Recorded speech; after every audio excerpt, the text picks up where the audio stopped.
Greetings, fellow modelers, model makers, and prop makers. Look what we have here. Lions and tigers and bears, oh my. Models and props and electronics. Well, there's no electronics, but there will be. Okay, so we're going to look at some Star Trek models. Then we're going to look at some 2001 items. Models and collectibles. First of all, we're going to have a look at the Lesney Smoothie refit, the Lesney Klingon Battlecruiser, the original series Klingon Battlecruiser. Since these two are exactly as the same pretty much as this one, we're just going to look at one kit. I got these to make a 650/640 Enterprise Incident diorama. Let's have a look, shall we?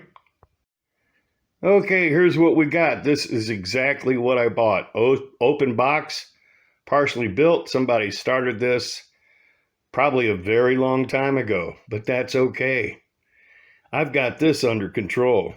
I got it going on. You hear me? You feel me? You see what I'm saying?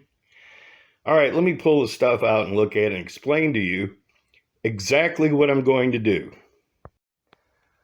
Oh my, we've got extras. We've got extras, extra stuff. It's true, it's true. Extra decals. The original decals, rub-on decals that are falling apart. Because this kit is old, 1979. I bought one of these kits right after the movie come out when I was 17 working on a construction crew. It's true. I was making good money then. Yes, yes, yes. Look, we have paint masks. We're going to look at all this. Plus, we're going to look at the studio accurate replacement parts. Yes. 8K resin, clear. So yeah, this kit was already started, but that's okay. I'm going to pull it apart using an X-Acto knife. And that's probably pretty much all I'll need. I'll be really careful. Pull it apart, clean up the surfaces, because I need to get into the engineering hull and the neck and the nacelles so I can light this bad boy and make it look like it's special, something premium. Something extra, something expansive.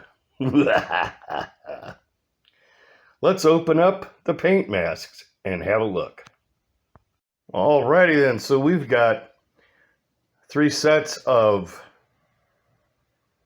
Aztec template masks for the upper and lower primary hull.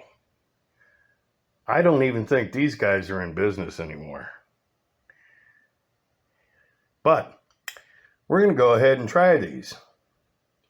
I have a plan.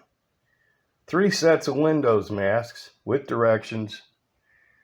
Nice little added addition. Now let's look at the multiple added decals they sent.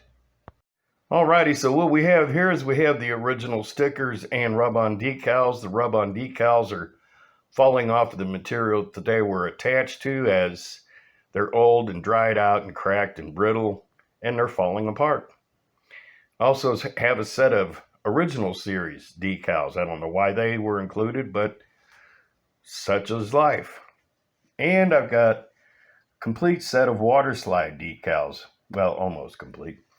I've got all the other markings, which I'll show another time, as decals for the nacelles, pylons, engineering hull, primary hull, etc. Now let's have a look at the studio accurate parts made from the 50-inch refit files that I worked on with Big Jim Slade. Let's look at those right now. And here is the bridge and BC deck. As you can see, there's a vast difference between the AMT kit and accurate parts. Focus, baby. Now I started another smoothie. Yes, I've got several of these. Got them all cheap. I don't pay stupid prices. Never pay 100, 150, 200 for one of these stupid kits. There are thousands of them all over. I got this for like 30 and it had $60 worth of extras. Anyway, there you go. Accurate replacement parts. Made in 12K from the 50-inch refit. From Joseph Melvin and Big Jim Slade. It's true, it's true. My, look what we have here. The original ad for Star Trek posters. Huh. That's a nice touch. That shows it's an original. We've got, yes, the rainbow stickers. Looks like machined metal for the engine, main engines. We've got the one-page directions, black and white, with the layout, parts layout. Yep. You've essentially got a set of blueprints right there on the back.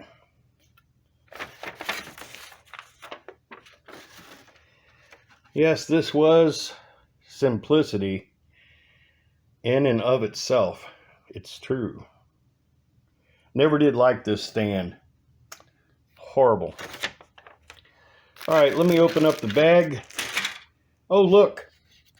The original rub-on stickers or decals. I wonder if they'll work.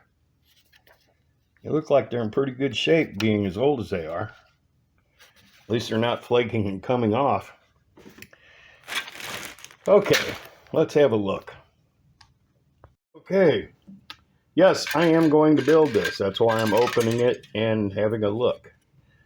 I'm not going to give AMT too much of a hard time. They have long since been out of business. They were not accurate any more than some of this Polar Lights crap is accurate.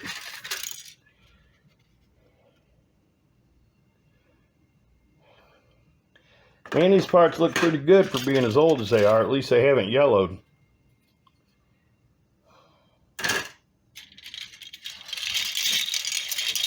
Some parts have fallen off the tree, but that's to be expected.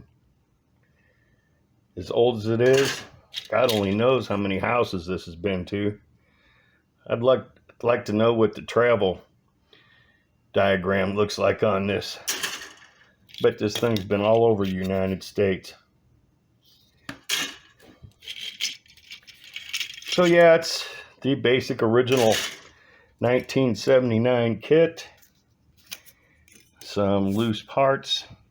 Looks like somebody, no, they didn't. Nobody started it. It was all still in plastic. So again, I will be lighting this and I will show you how to do it as I build it. I will provide the electronic circuits for free to you from me. And there we have it. The 1979 Lesney smoothie from A&T, Lesney, Matchbox, whatever. Alrighty then. Oh, by the way, I just had a quick thought. Did you ever notice that a lot of these guys that do these science fiction model kit reviews have effeminate sounding voices? Kind of sound like beta male cucks. And or, you know, maybe not very manly. I am not that guy.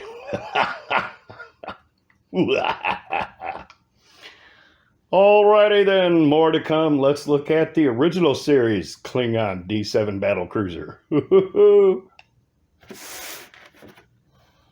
Alrighty then, let's have a look at the 650 Klingon D7 Battlecruiser. In the tin. Oh. See, they do this stuff to make more money off of you.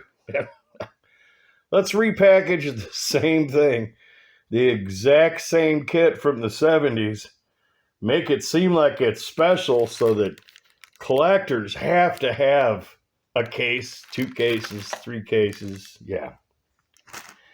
Let's pull the parts out. Move the box. See what we got here. We got anything special? Got any extras other than the stupid 10 box? Yeah. Yes, I am a Star Trek fan. I am a collector, but I'm not stupid. I know the games they play. I know what they do. They take the same exact kit. Almost never clean up the molds. All right, let me put the camera down, open up all these bags. Yes, this is going to be built and lit. And I'll be right back. Okay, yeah. This is the same kit. The only thing I notice is it's got the new, or the recent stupid base with the solid steel shaft, which makes that impossible to light using the base, that is. I don't remember these being chrome. I don't think they were. That's the only difference I see, really. That just means I'm going to need to use oven cleaner to get the chrome off to do it right. And this is just laziness. This makes it hard to get the sprue tree parts off without screwing up the surface and have to putty.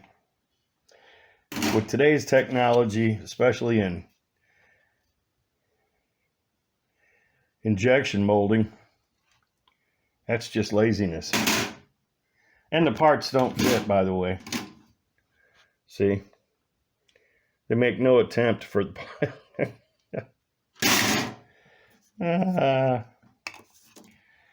yeah, I'm not going to go really in depth with this. This is the same. I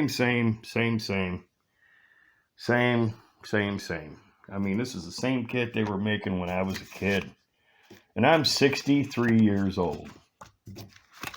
Let me have a look at the decals. I'm sure there's nothing special there. Be right back.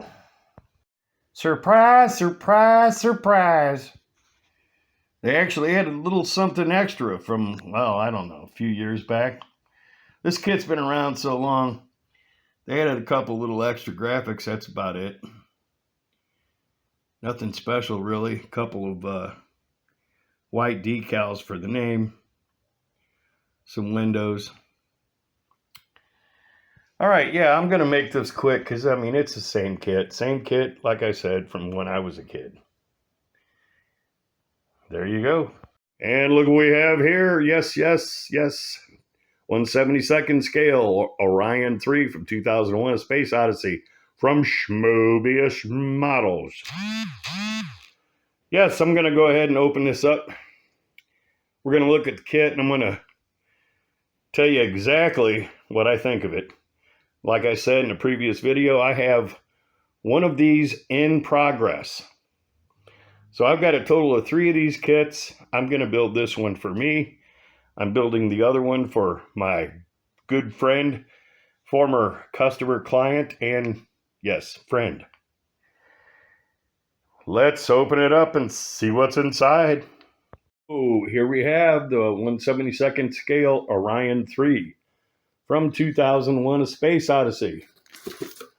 Here's a box support because, of course, it would cost way too much to use a box that actually held the contents of the model.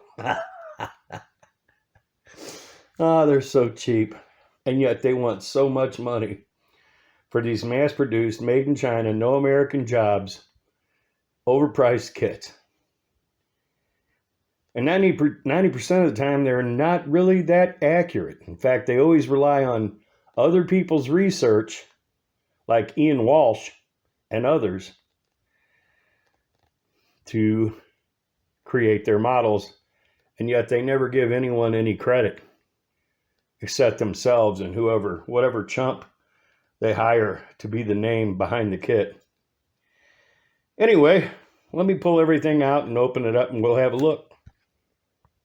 Alrighty then, so we've got some pseudo colored directions, but really they're mostly black and white.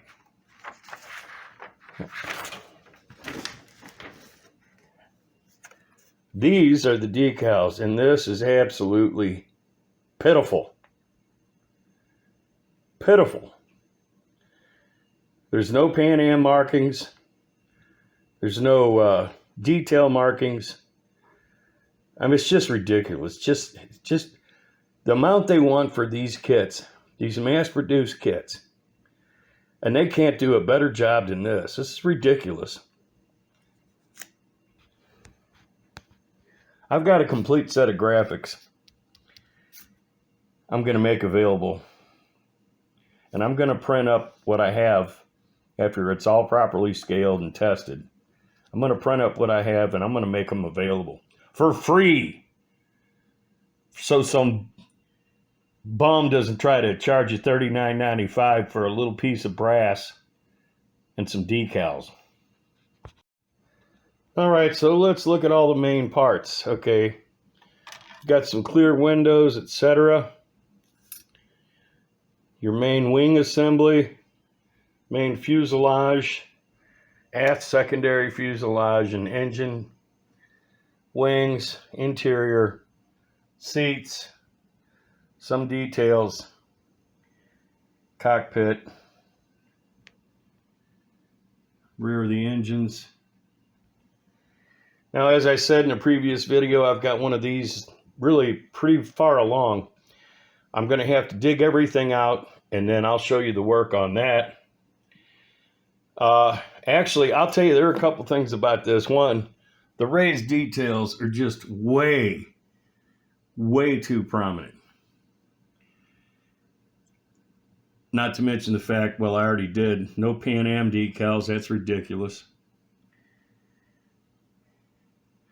Yeah, these raised decals, if I was really going to do a so-called professional build on this, I would literally grind and sand all those raised details down and either use thin strips of PETG or polystyrene. I wouldn't even waste the time on brass for this. I can make this look immensely better. This is raised way too high. Plus, it's got this stupid base. I absolutely hate these bases. That clear, brittle plastic, and the base is so much smaller than the actual model.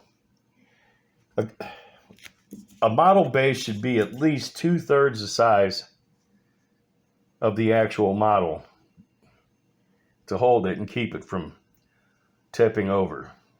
My personal opinion, the base ought to be 20% larger than the actual model for strength and to keep it from being knocked over, tipped over, etc.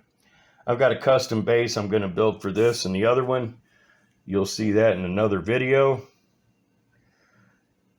All in all things considered, for the number of parts, the number of sprue trees, the quality of the model, I'm just going to say it. I don't think it's actually worth the price that they asked for this. Now, I got a pretty good deal on this. Still, when you're paying $100 and a quarter, $100 and a half for a model, and this is all you get, and there are a couple of fit issues and alignment issues, and I will get into that when I get into this build. Anyway, that's all the further I'm going to go on this because I'm not going to go any more in depth. But I will have some alternatives available. And most of them are going to be for free. Free. Yes, free. All right, well, take care and keep on trekking. Keep an eye out for Hal. Watch him. He's sneaky. Much more to come in another video. Let's look at some 2001 collectibles. If you see these on eBay or Amazon or Walmart, don't buy them. Do not buy them. They cost way too much. They're of indiscriminate mixed scales. They may be accurate. I haven't done complete and total forensic analysis, and I'm not going to. I bought these for a friend for Christmas. He's a big 2001 guy, and I owe him a lot of work. So I bought these. I thought every one of these was at least twice the size of what they were. They are small. S-M-all, small. They are tiny. Now I'm going to hold back one of these, this one here, to print a diorama in scale with this for a special diorama display for my good friend. But I'm packing the rest of these up and they're shipping them out next week. So this is a public service announcement for 2001 collectors. These have doubled, tripled, and quadrupled in price from what the original MSRP was because of price gougers. People that as soon as something new comes on the market, comes online, they gobble them up and then they hold them back until the run is over. And then they shoot the price up and they keep it up arbitrarily through manipulative means with their other friends who do the same thing in order to separate you from your money. Don't waste the time on these. This is how small they are.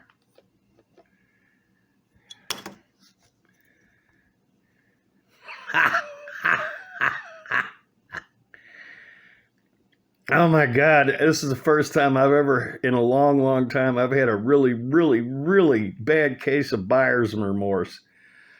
My God, man. Jesus. Yeah, don't buy these. You're wasting money. Money that could be spent on, I don't know, mortgage payment, groceries, gas, electric, gas for your car, food, a night out at dinner with a lovely woman. Oh my God, I can't believe what I spent on these, man. I can't believe it. Every time I think about it, I want to cry and laugh at the same time. Don't buy these. This has been a public service announcement from Admiral James B. Quirk, your friend and fellow modeler and collector. Thank you. Thank you for your attention to this matter.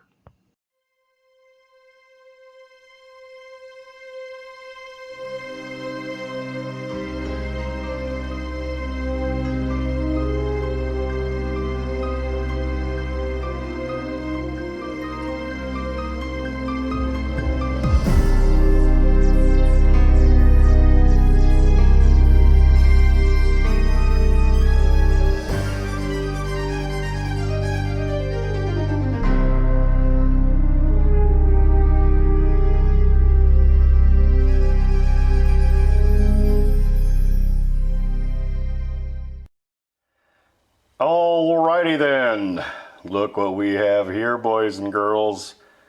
Up on the right, you see the flasher circuit from last week. Down in the center, you see the new counter sequencer circuit. Now, I'm going to show you this. I'm going to make this quick movie. I'm going to do a quick explanation of this. But then I'm going to expand this out and show you exactly how I'm going to turn this into the new original series fan rotation and original series nacelle pattern with just this circuit. Now I combined two different circuits that I showed earlier in the week.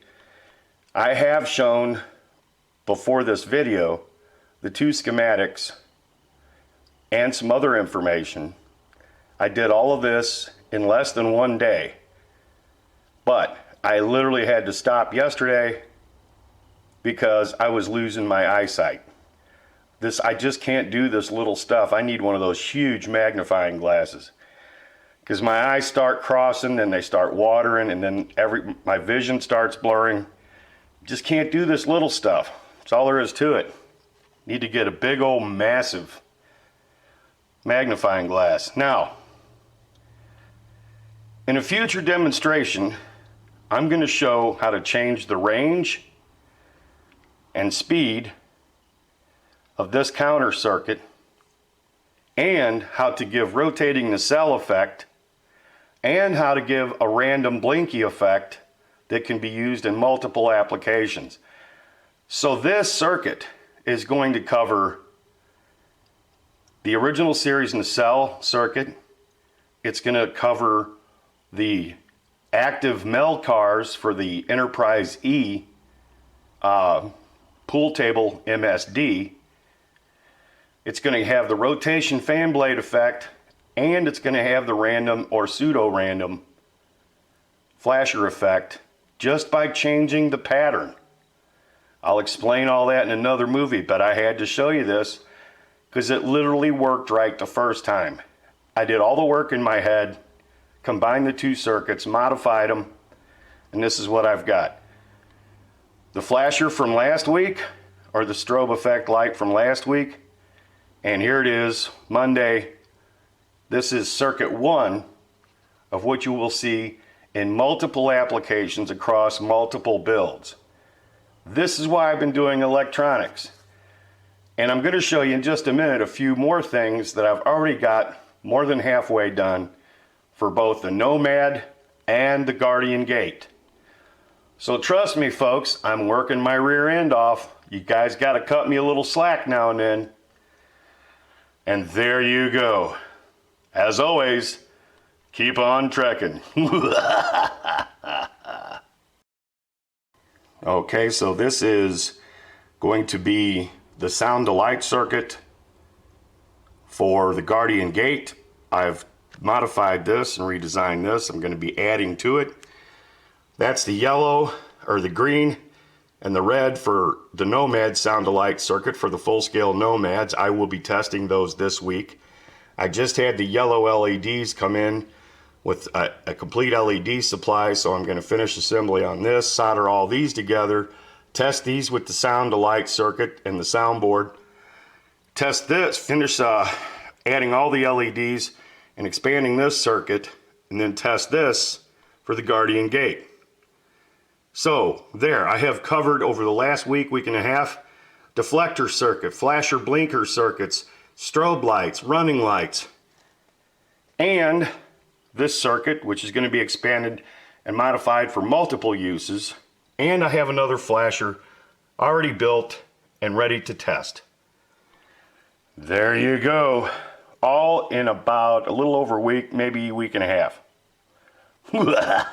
Once again, maniacal laugh.